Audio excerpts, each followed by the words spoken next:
दोस्तों, दानिश की लॉजिकल दुनिया में आप सबका दिल से वेलकम है। इस वीडियो की शुरुआत मैं एक शेर से करना चाहूंगा कि एक शहंशाह ने बनवा कर हंसी ताजमहल, हम गरीबों के मोहब्बत का उड़ाया है मजाक। साहिर लुधियानवी का लिखा हुआ ये शेर जिसे रफी साहब ने अपनी आवाज देकर और भी प्यारा बना दिया था। सरकार का ये फैसला ऑनलाइन गेमिंग प्लेटफॉर्म पर 28% जीएसटी लगाने का, गरीबों की गरीबी का मजाक उड़ाने वाला, ये क्या पहले कम था कि ऑनलाइन गेमिंग वालों से 30% टीडीएस चार्ज किया जा रहा था। आप लोगों को अगर याद होगा, जब ड्रीम 11 की शुरुआत हुई थी तब जो चार्ज थे 30% टीडीएस अमाउंट विन करने के बाद लिए जाते थे, लेकिन मार्च 2023 में 30% टीडीएस हमारे सारे विनिंग अमाउंट पर लागू कर दिया गया था। जबकि पहले 10,000 से ऊपर का अमाउंट जो विन करते थे केवल उन्हीं को 30% का टीडीएस लगता था। लेकिन मार्च में एक नया रूल ऑनलाइन गेमिंग प्लेटफॉर्म पर लाया जाता है, जिसके माध्यम से हमारे सारे विनिंग के ऊपर 30% लागू कर दिया गया। ये अलग बात है कि जो 30% हमारा टीडीएस करता है वो हम साल के एंड में अपने पैन कार्ड के द्वारा वापसी के लिए क्लेम भी कर सकते हैं। उसके बाद ये जो सारा नजारा हमारे सामने पेश किया जा रहा है 28% जीएसटी का, ये वही बात है जैसे धोबी का गधा, न घर का न घाट का। अब ये 28% जीएसटी सरकार ने 1 अक्टूबर से लागू करने का फैसला लिया है। अब अगर ये जीएसटी लागू किया जाता है तो इससे फायदा किसे होने वाला है और नुकसान में कौन रहने वाला है, ये मैं आपको अभी क्लियर करना चाहता हूं। लेकिन एक बात मैं आप लोगों को बता दूं कि सरकार का ये फैसला, इस फैसले पर सरकार नेक्स्ट 6 महीने में फिर से विचार करेगी, लेकिन 1 अक्टूबर से ऑनलाइन गेमिंग प्लेटफॉर्म पर ये 28% जीएसटी पूरी तरीके से लागू कर दिया जाएगा। अब सवाल ये है कि सरकार के द्वारा ऐसा क्यों किया जा रहा है, जबकि सरकार को ऐसे ऑनलाइन गेमिंग प्लेटफॉर्म से बहुत ज्यादा अर्निंग हो रही है। क्यों सरकार डायरेक्ट वे में ऑनलाइन गेमिंग प्लेटफॉर्म को बंद नहीं करके इनडायरेक्टली इस प्लेटफॉर्म को बंद करना चाहती है? तो दोस्तों, आप समझ ले कि कभी भी किसी सरकार को किसी भी बड़ी संस्था किसी ऐसे एप्लीकेशन या ऐसे प्लेटफॉर्म का जिनका ताल्लुक नौजवानों की फ्यूचर से होता है, भले ही उस संस्था से सरकार के पास बहुत सारा धन अर्जित होता हो, फिर भी इस लोकतंत्र में सरकार लोगों की भलाई के लिए, अपने बच्चों के भविष्य के और अपने देश के फ्यूचर के लिए उस संस्था का जो जनहित के लिए घातक साबित हो रहा होता है, विरोध करना चाहती है। तो सरकार डायरेक्ट उस संस्था को बंद नहीं करवाती है, उस पर टैक्स इतने ठोके जाते हैं जिससे वो संस्था ऑटोमेटिक डेड हो जाए। तो मेरा मानना है कि सरकार अपने देश के नौजवानों का फ्यूचर बर्बाद होता हुआ देख रही है। ऐसे ऑनलाइन गेमिंग प्लेटफॉर्म से हमारे समाज के लगभग 30 से 40% लोग बिगड़ते दिखाई दे रहे हैं, जो अपना काम छोड़कर सिर्फ और सिर्फ सपनों की दुनिया में होते हैं कि कोई ऐसा प्लेटफॉर्म उसे मिल जाए जो जल्दी से जल्दी उसे अमीर बना दे। मेरा मानना है कि सरकार का ये फैसला बहुत ही अच्छा है। मैं सरकार के इस फैसले का समर्थन कर रहा हूँ। सरकार अच्छा सोची है इस गेम के प्रति। ये गेम किसी भी हालत में बंद हो जाना चाहिए, लेकिन सरकार का ये फैसला बहुत ज्यादा देर से आया है। सरकार को ये फैसला बहुत पहले ले लेना चाहिए था। सरकार को ये फैसला तब लेना चाहिए था जब सुप्रीम कोर्ट ने ड्रीम 11 को लीगल बताया था। सरकार को ये फैसला उस वक्त में लेना चाहिए था जब फैंटासी प्लेटफॉर्म या ऑनलाइन गेमिंग प्लेटफॉर्म स्टार्टअप में था, लोग इससे कम जुड़े हुए थे। सरकार ने एक तरफ तो इसे स्किल बेसिस गेम मान करके इसे लीगल करार दे दिया है। अगर सरकार उसी टाइम में इसे बंद कर देती तो आज हमारे स्टूडेंट, हमारे रिलेटिव्स, हमारे बच्चे, हमारे पेरेंट्स इस ऑनलाइन के गेमिंग में नहीं पड़ते। आज जहां देखो हर तरफ एक ही ऐड चल रहा है, एक झटके में करोड़पति बनो, 10 मिनट कैसीनो खेलो, लखपति बन जाओ। और जहां तक ऐसे ऐसे ऐड आते हैं जिसमें ये कहा जाता है कि बिजनेस छोड़ो, कैसीनो खेलो, कामयाब होना है तो पढ़ाई छोड़ो, और ये सब हमारे देश के बहुत बड़े बड़े ब्रांड एम्बेसडर, बड़े बड़े सेलिब्रिटीज एंड बड़े बड़े क्रिकेटर करते हैं। सरकार को ये फैसला उनके खिलाफ लेना चाहिए जो कि पैसे लेकर के ऐड करके इस खेल को इन्फ्लुएंस करते हैं, प्रोत्साहित करते हैं। ना कि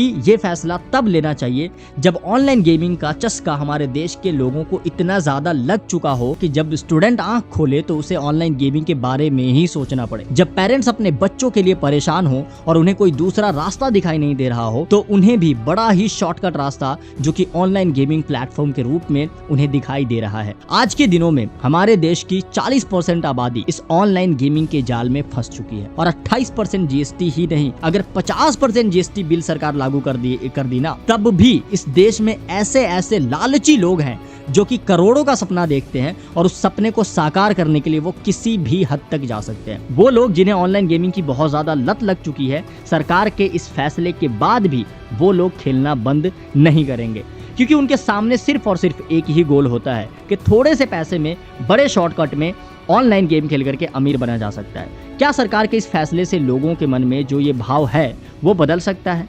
क्या ये फैसला ऐसा नहीं है कि लोगों को और भी बुरे हालात में ला करके छोड़ेगा? जहां लोग पहले 100 रुपया किसी भी ऑनलाइन गेमिंग प्लेटफॉर्म में डालते थे तो उन्हें अपने वॉलेट के अंदर 100 रुपया ही दिखाई देता था, लेकिन अब वो 100 रुपया जब डालेंगे तो केवल और केवल उन्हें 72 रुपये दिखाए जाएंगे। क्या सरकार के इस फैसले से लोग खेलना बंद कर देंगे? मुझे नहीं लगता कि इस फैसले के बाद भी लोग खेलना बंद करेंगे। लोग खेलना बंद नहीं करेंगे। नुकसान किसी भी हाल में यूजर का ही होना है, मतलब सरकार के जनता का ही होना है। अब जनता का नुकसान कैसे होगा ये मैं आपको बताता हूँ। अब जितने भी ऑनलाइन गेमिंग प्लेटफॉर्म वो फी बढ़ाएंगे, मतलब कि जहाँ कोई भी अगर 100 स्पोर्ट्स का गेम होता था 30 रुपए लगा करके जो लोग खेलते थे ऑनलाइन गेम, अब उन प्लेटफॉर्म क्या करेगी?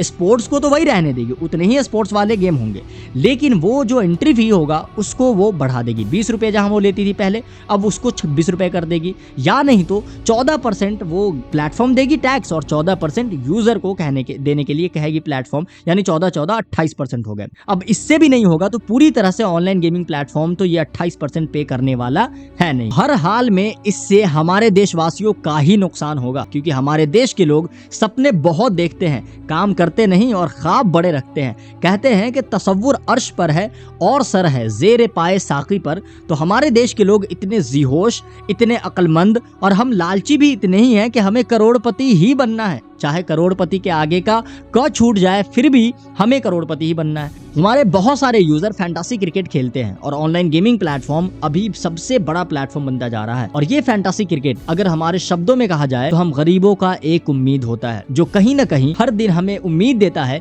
कि शायद आज के दिन हमारे पास कुछ पैसे आ जाएंगे। और हम गरीब लोग हर दिन इसी उम्मीद पर अगले दिन का इंतजार करते हैं कि चलो आज न सही तो कल ही सही हम अमीर बन जाएंगे। और यही उम्मीद हमें हर दिन की परेशानी से राहत दिलाता है। हम काम ढूंढने जाते हैं और हमें काम नहीं मिलता है तो ये फैंटासी हमें उम्मीद देता है चलो शायद यहाँ से आज कुछ पैसे आ जाएंगे। वो नौजवान जो पढ़ रहे हैं, नौकरी की तलाश में जब जगह जगह भटकते हैं, उन्हें नौकरी नहीं मिलती है, तब ऐसे प्लेटफॉर्म को ढूंढना शुरू करते हैं वो, जहां पर वो अपने नॉलेज को ग्रो करके कुछ पैसे अर्न कर सके, कुछ अर्निंग कर सके। तब उनके सामने एक प्लेटफॉर्म दिखाई देता है जो होता है फैंटासी क्रिकेट का प्लेटफॉर्म। अगर सरकार हमारे बच्चों के, हमारे फ्यूचर और हमारे युवाओं के फ्यूचर को ही बैलेंस करना चाहती है तो सरकार को चाहिए कि ऐसे जितने भी एप्लीकेशन है जो ऑनलाइन गेमिंग, फिर चाहे कसीनो, रम्मी हो, तीन पत्ती हो या फिर फैंटासी का फील्ड ही क्यों ना हो, सबको पूरी तरह से बैन कर और इस देश में रोजगार की अपॉर्चुनिटी को बढ़ावा दे, फैक्ट्रियों को लगाए, शिक्षा के क्षेत्र में विस्तार करे। ऐसा सिर्फ जीएसटी बढ़ाने से कोई हमारे देश का भला नहीं होगा। लोग खेलते रहेंगे, उनके पैसे जाते रहेंगे और फिर भी वो लगातार खेलते ही रहेंगे क्योंकि उन्हें इस खेल की लत लग चुकी है। अब यहाँ मेरा सवाल ये है कि क्या हमारे फैमिली मेंबर में से कोई मेंबर जिसे नशे की लत लग चुकी हो और उसे नशा छोड़ने के लिए न कहें, उसे ये कहा जाए कि तुम्हें फलाने नशे के लिए 10% टैक्स पे करना है, उसके बाद वो नशा तुम कर सकते हो, तो क्या वो 10% टैक्स पे करके वो नशा करेगा या फिर 10% टैक्स बचाने के लिए वो नशा छोड़ देगा? मेरा मानना है कि वो नशेड़ी 10% टैक्स पे करके वो नशा फिर से दोबारा करेगा। अच्छे गार्जियन जो होते हैं ना, वो नशा छोड़ने के लिए दबाव बनाते हैं, बच्चों को नशा मुक्ति केंद्र में डालते हैं, ना कि एक तरफ नशे का खुराक रख करके बच्चों से मांगते हैं कि तुम कुछ टैक्स दे दो, उसके बाद ये नशे की पुड़िया तुम्हें दे दी जाएगी। मेरा मानना है कि सरकार का ये फैसला बिल्कुल सही है, लेकिन वो ऐसे सारे एप्लीकेशन को पूरी तरीके से बंद कर दे, उसे चालू बिल्कुल भी ना करे। अब मैं सिंपल तरीके से आपको बता दूं कि इससे हर हाल में यूजर को ही लॉस होना है। अब हमें ये तो नहीं मालूम कि कसीनो को कैसे खेला जाता है, रमी कैसे खेलते हैं, वहां कैसे लॉस हो सकता है। हाँ, ड्रीम 11 पर आपका लॉस कैसे है और फैंटासी एप्लीकेशन पर आप कैसे लॉस में हैं, ये मैं आपको बता सकता हूँ। मान लीजिए 2 मेंबर वाली लीग को खेलने के लिए 100 रुपये लोग लगाते हैं, ठीक है। अब यहाँ पर क्या है ना, जो 100 रुपये की एंट्री हुई, जिसमें से जीतने वाले को 180 रुपये या फिर 170 रुपये दिए जाते थे। 20 या 30 रुपया प्लेटफॉर्म का फी हुआ करता था, जिसमें विनर को 70 या 80 रुपये बचते थे एक बार में, जो 2 मेंबर का लीग था उसके अंदर। अब क्या है ना, अब ये 28% जीएसटी लगने के बाद जो 2 मेंबर वाली लीग्स होगी उसमें 100 रुपये एक यूजर डालेगा, 100 रुपये एक यूजर डालेगा, तो उनके 100 रुपये बन जाएंगे, एक के बन जाएंगे 72 रुपये और एक के बन जाएंगे 72 रुपये, क्योंकि 100 का 28% अगर आप लगाएंगे तो ये आपको निकल के आएगा ऑलमोस्ट 28 रुपया। और इसमें से अगर आप 100 में से 28 रुपए घटाए तो 72 रुपए हो गए। तो दोनों यूजर के वॉलेट में लगे 72 144 रुपए। अब 20 रुपया प्लेटफॉर्म का फीस होगा, ऑलमोस्ट 20 रुपए मान के चलो। तो 144 में से 20 रुपए अगर आप घटाए तो 124 रुपए टोटल बचे।